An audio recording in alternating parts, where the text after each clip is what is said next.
Oi, galerinha do Interact, tudo bem? Para quem ainda não me conhece, meu nome é Marlon, eu sou psicólogo e eu vou conversar com vocês um pouquinho hoje sobre o Setembro Amarelo e a nossa saúde mental na pandemia, que não está sendo lá muito fácil da gente manter, ok? Sim, ok. Sim, ok. A pandemia e a quarentena, o isolamento, eles já nos deixaram numa situação de incerteza. O que já é, por si só, um terreno bastante fértil para a gente ter umas manifestações um pouquinho mais intensas de medo, de tristeza, porque não é um estilo de vida que a gente está acostumado. E se a gente não tiver recursos mentais para neutralizar essas emoções, a gente pode desenvolver e manifestar alguns sintomas de transtornos mentais, como por exemplo o transtorno da depressão e o transtorno da ansiedade. E a gente precisa entender que ansiedade não é só estar agitado e depressão não é só estar triste, né? As manifestações desses transtornos, elas vão além disso. Para alguns de vocês que estão um pouquinho mais acostumados, né, que são um pouquinho mais conscientes dessa questão de saúde mental, pode parecer um pouquinho repetitivo, mas a gente precisa sempre explicar e o óbvio, Ainda mais hoje em dia. precisa ser dito. De forma bem simples, a ansiedade é o resultado de uma avaliação cognitiva que a gente faz sobre uma situação que pode ou não estar ameaçando a nossa integridade, não apenas física, mas também social e tal. Por que ela pode ou não? Porque essa avaliação que a gente faz pode estar errada. A gente tem disfunções cognitivas, a gente tem distorções cognitivas e às vezes a gente pensa coisas que realmente não vão acontecer, ou não estão acontecendo, ou não tem evidências de que aquilo seja realmente verdadeiro. E a ansiedade, ela vai prejudicar o nosso funcionamento quando ela se manifestar muitas vezes e ela te causar uma emoção muito intensa. E aí existem alguns indícios de que você está ansioso. Alguns deles são físicos, alguns são cognitivos e alguns são comportamentais. Passou aqui. Os cognitivos são preocupações improdutivas muito recorrentes, pensamentos ansiogênicos, ou seja, que causam ansiedade, que te deixam assustado, com medo. Os indícios físicos são as reações fisiológicas que a gente tem quando a gente está com medo mesmo. Então a mão treme, a gente sua, o coração dispara, certo? Sem o certo, eu já falei. E os comportamentais são aqueles que a gente consegue ver, né, alguém fazendo, Ou a gente fazendo.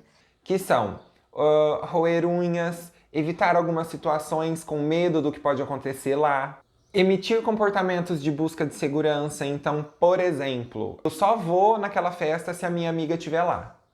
Porque se ela não tiver, eu vou ficar deslocado, ninguém vai gostar de mim. Já a depressão, ela vai se manifestar realmente com uma tristeza, algumas alterações do sono para mais ou para menos. Então a pessoa pode ter insônia ou hipersônia, vai ter um desprazer nas coisas que antes ela gostava de fazer. Algumas pessoas apresentam algumas alterações de apetite para mais ou para menos, né? Então tem gente que come muito e aí a gente acaba confundindo, por conta desse sintoma, a depressão com a ansiedade. Ou então ela deixa de comer, perde a fome e aí emagrece. Existe uma falta de vontade de fazer as coisas que não é preguiça, não é uma pessoa que está preguiçosa, ela não tem desejo de fazer aquilo, né? Ela não tem vontade de fazer aquilo, ela não tem vontade de fazer nada. Ela tem alguns pensamentos negativos que afetam a maioria das áreas de vida dessa pessoa, então é uma autocrítica negativa muito grande, muito forte, muito potente e para ela muito verdadeira. E um outro ponto que é bastante importante também é que nem sempre quando você percebe que alguém que você conhece está um pouco mais triste e pergunta, essa pessoa vai te falar, né, na lata, assim, logo de cara. Ah, sim, eu estou triste, eu percebo que eu estou mais triste. Às vezes ela vai te falar que ela tá... tanto faz. Ou então ela vai falar que tá tudo meio esquisito, mas eu não sei te falar o que que é. O que que é isso, galera? A gente chama de apatia. Esse tanto fez, tanto faz é uma apatia. E aí, um outro extremo né, da depressão, dos transtornos ansiosos mesmo, é a questão do suicídio, né? Estamos em setembro, é o mês que a gente faz a campanha de conscientização sobre o suicídio, para que as pessoas entendam e desmistifiquem um pouco sobre esse assunto. Só que eu já digo, né, a prevenção e a atenção ao suicídio, ela precisa estar presente todos os meses do ano, em todos os momentos. Porque as pessoas não se matam só em setembro, então a gente precisa ficar ligado em tudo isso o tempo todo. Setembro é um mês de conscientização, é um tempo que a gente tira para falar sobre isso. O suicídio, ele é uma questão um pouco mais urgente, né, do que os transtornos depressivos e ansiosos, porque a gente passa de uma diminuição da qualidade de vida para uma ameaça à vida e à existência daquela pessoa.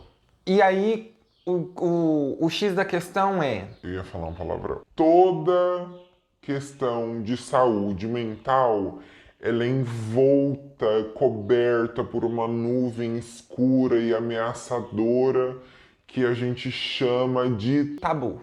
E a gente não fala de tabu. Tabu a gente julga. E apesar de parecer uma coisa muito extrema, algo realmente muito distante, o suicídio ele é só a ponta do iceberg e ele acontece muito, demais. Principalmente e especialmente na etapa do desenvolvimento que vocês estão, porque vocês são adolescentes e a cabecinha de vocês ela tá preocupada com trocentas mil coisas e vocês estão expostos a trocentas mil avaliações e vocês estão se julgando por trocentas mil coisas e estão vulneráveis a um monte de situações. E como eu sei que a galerinha aí adora uma internet, eu sei que tá rolando um vídeo por aí de uma pessoa, né, que cometeu suicídio e eu fortemente recomendo que vocês não assistam. Existe uma coisa que chama gatilho mental, que são estímulos que a gente recebe e aí o nosso cérebro interpreta e afeta a nossa tomada de decisão.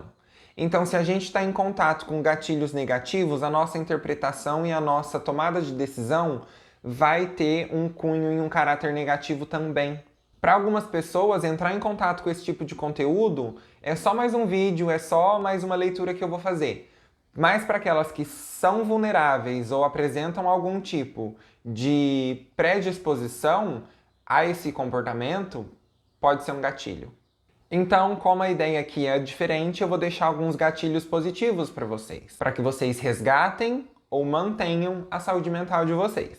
Em primeiro lugar, se você acha que você está um pouco diferente do normal, ou tá dando uma leve surtada, procure ajuda profissional. Conversar com seu melhor amigo é ótimo, conversar com um padre é ótimo, conversar com o pastor da sua igreja é ótimo, conversar com um pai de santo é ótimo, conversar com o cosmos é ótimo, conversar com as 14 personalidades que você tem dentro da sua cabeça, talvez não. Conversar com toda essa galera é importante, a gente precisa ter pessoas de confiança pra gente realmente desabafar. Só que nenhum deles vai te ajudar profissionalmente e provavelmente nenhum deles vai ter a capacitação profissional de um profissional de saúde mental para lidar com a sua questão de saúde mental. Toda essa galera que eu falei são bengalas que a gente deve, né? A gente precisa se apoiar em alguns momentos. Só que não toma atalhos, né? Se você tá com uma questão de saúde mental, você percebeu isso, ou alguém comentou isso com você em algum momento que você conversou com essa pessoa, não tome atalhos. Vá direto para o profissional de saúde mental. Chama um psicólogo, um médico, um psiquiatra, um enfermeiro, um terapeuta ocupacional.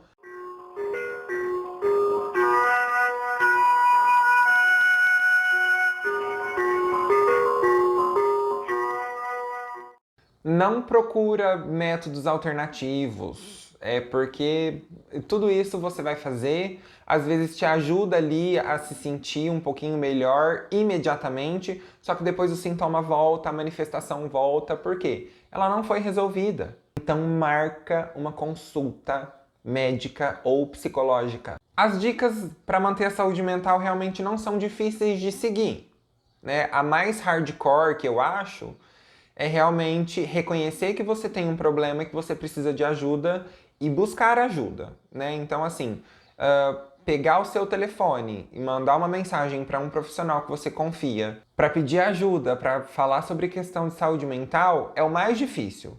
Então todo o resto é bobagem, vocês vão conseguir e vai ajudar. Então você pode ler livros, você pode assistir séries que você goste, você pode fazer exercícios físicos, você pode se reaproximar da sua família, você pode cozinhar junto com alguém, você pode brincar com seu cachorro, você pode fazer um desenho, você pode, enfim, usar a criatividade e voltar a fazer as coisas que você gosta, porque a pandemia tirou um pouco isso da gente. Com um pouquinho de esforço, um pouquinho de imaginação, a gente consegue voltar a fazer coisas que a gente gostava, que a pandemia tirou, que a quarentena tirou da gente. E claro, né, meus queridos, sempre tem aquelas orientações que todo mundo acha um saco, mas durma bem, mantenha 8 horas de sono, né? A gente precisa de pausas, o nosso corpo precisa de pausas para ele recuperar as energias e se preparar para o próximo dia. Se alimente bem, né? O nosso corpo precisa de combustível adequado para funcionar de maneira adequada. Não use dorgas, coleguinha. Evite o uso de dorgas. Todas as dorgas. As que você pode e as que você não pode comprar. As lícitas e as ilícitas. Se bem que para vocês, que são menores de idade, todas são ilícitas. E uma coisa que eu acho muito legal é a gente ter um amigo de pandemia, que nada mais é do que você simplesmente pegar aquela pessoa que é seu amigo, que é sua amiga, e manter a amizade com ele, mesmo em quarentena, já que vocês não podem se reunir, se encontrar, apesar que eu sei que vocês andam fazendo isso. Baixa um joguinho online e joga junto, né? Joga truco online, joga o Free Fire da vida. O que não dá pra aceitar é que você sente em cima de uma situação adversa e não reaja. Né? Vamos fazer alguma coisa? Fazer alguma coisa? Fazer alguma coisa? Fazer alguma coisa? Pessoal, sobre terapia, sobre as terapêuticas que eu falei, sobre esse monte de profissional que eu falei que vocês podem recorrer, eu acho importante ressaltar que tudo isso é tabu, mas existem soluções para esses problemas. Boa parte dos transtornos que envolvem a depressão e a ansiedade, eles têm cura, eles entram em remissão. E no pior dos cenários, são transtornos que você consegue controlar. E assim, uma doença que você controla não é o pior cenário. Controlar uma doença é uma coisa bastante razoável. Então vamos pensar o seguinte, ao sinal de quaisquer sintomas, você procura alguém de confiança. Quem se sentir à vontade pode vir falar comigo, a galera aí do Interact tem meu telefone. Se for o caso, a gente conversa, a gente começa um tratamento, a gente bate uns tambor, a gente senta e chora junto para depois um rir da cara do outro. Enfim, a gente reage de alguma forma junto, tá? Eu tô aqui para ajudar vocês também. E é isso aí, galera. Eu espero que vocês tenham se interessado e que eu tenha conseguido tocar alguns de vocês de forma genuína para a questão da saúde mental e da importância da gente procurar tentar cuidar da nossa cabeça e das nossas emoções, certo? Um super abraço e até o próximo. Usa máscara!